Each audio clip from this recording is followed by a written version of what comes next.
if you have an E30 and your starter sounds like this,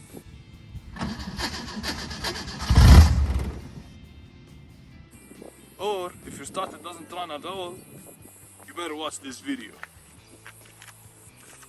First, remove the airbox.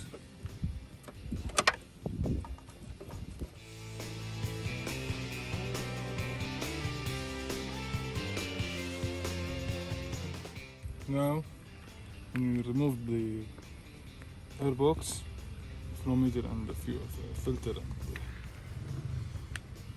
this stuff, you can access your starter.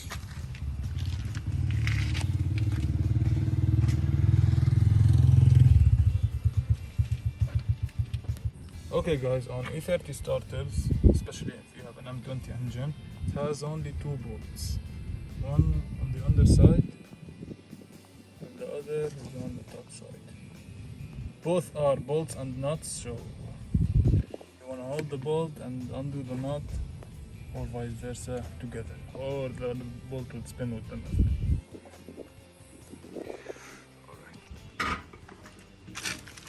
To get to the second bolt of the starter, you gotta lift the car up, this from the underside. You go in behind the front of the starter.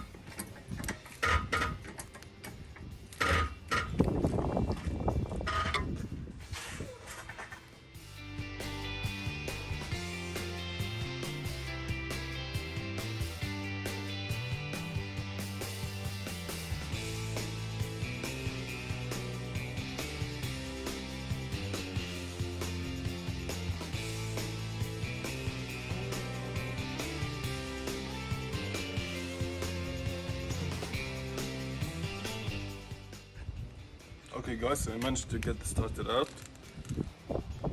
As you can see, it's a culprit. It's banged up, so make sure you remove the battery before you do this job. Installation is the reverse of this assembly. Make sure you like the video, hit the subscribe button, see you next time. Peace.